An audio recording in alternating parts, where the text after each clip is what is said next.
Hey, what's going on, guys? Mike, aka Crypto Jewels. We're gonna do a Oraichain ORAI update. So let's hop straight into it. All right. As you guys know, I'm not a financial advisor. I do this for entertainment and educational purposes only. So do not blindly follow anything I say or do. Also, if you guys appreciate the time that I spend doing these updates, please hit the like button, notifications button, the little bell icon, and subscribe to the channel. That way YouTube knows that people are enjoying the content and can push it to more people. All right, so we did an update on ORAI yesterday, I believe, and price was reacting as we had talked about positively to this wave 4 area, which would be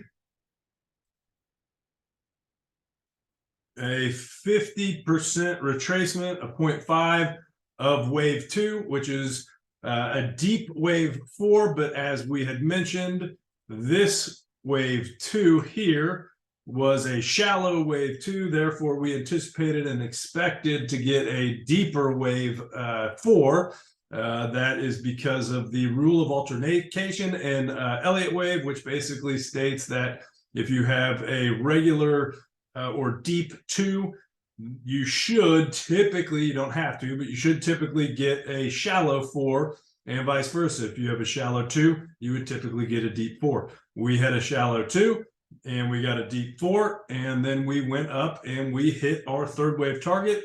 As we had discussed yesterday, that path we went to 476 is where that ended up topping.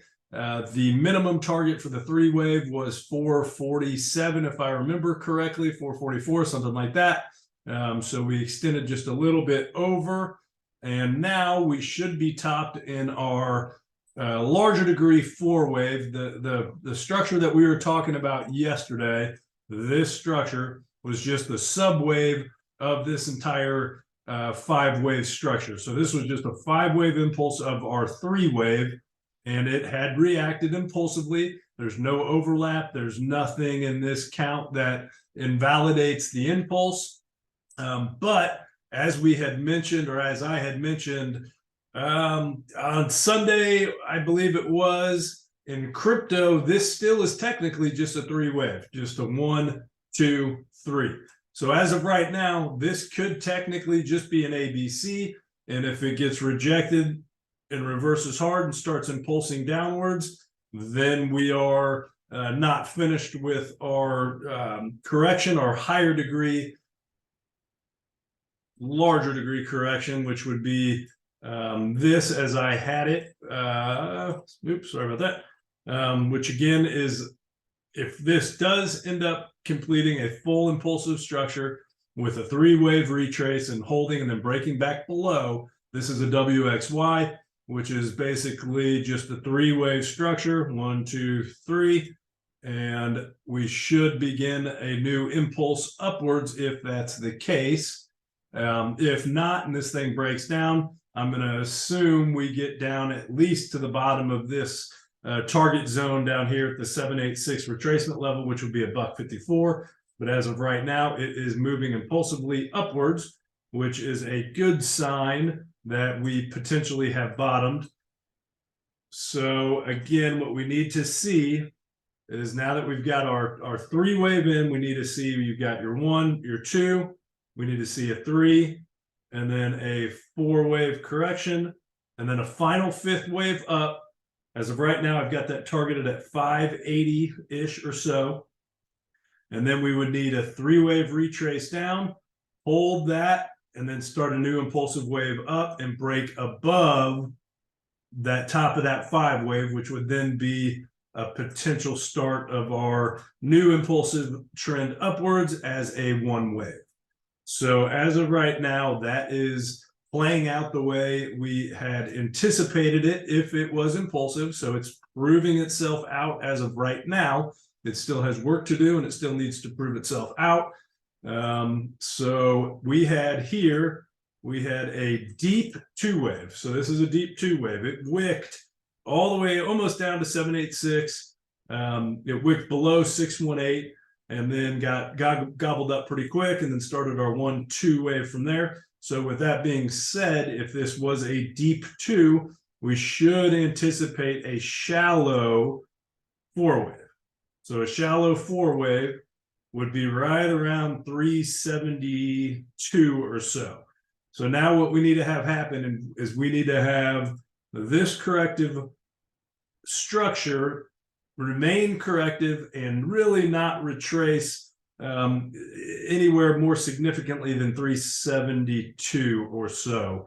The complete invalidation level of this count is if price ended up trading below the termination of our 1 wave, which is right at about 328. So if price does come down and breach below this 328, then that is not a valid impulse, and we have something else going on, and it is a corrective structure indicating that the low is not potentially in, and that we will end up breaking that low. So from this point on, we have got to hold above that level there at about 327, 328. But really, I would like to just see a retrace down to about 372, and then begin our final 5th wave and impulsive structure up to 585 or so. So that's where we're at right now. That's how I'm anticipating this going. As of right now, there's really no reason for me to believe that we do not finish this impulse. It's very possible that this is just a extended ABC zigzag. Typically, let's throw our fibs on here. Typically, ABCs do a 1.0 fib extension of our A wave, which would be right here of our A wave and our 2, of our 1 and our 2. Now, if this was an A, it would be an AB. So you would take your fib extension level from the bottom of where that started up to the top, and then down to the bottom of where you would assume your B is. And then your typical ABC C wave targets would be the 1.0 extension, 1, 2, 3, 6 extension in crypto. These 2 areas are pretty common, but it is possible that you get a 168. 168 are extreme extended ABC waves, which would be a zigzag. So as of right now, this would just be an extended zigzag pattern, which again is possible. If this rejects below, which goes below the top of this 1, then it becomes invalid, and you can assume that this is a corrective structure. But as of right now, we have gone above 1618, which is our minimum target typically for 3 waves and Elliott wave. So we have technically satisfied our 3 wave target and should see this thing reverse down and in a corrective structure, and then pop back up for 1 more wave. All right, guys, see y'all later.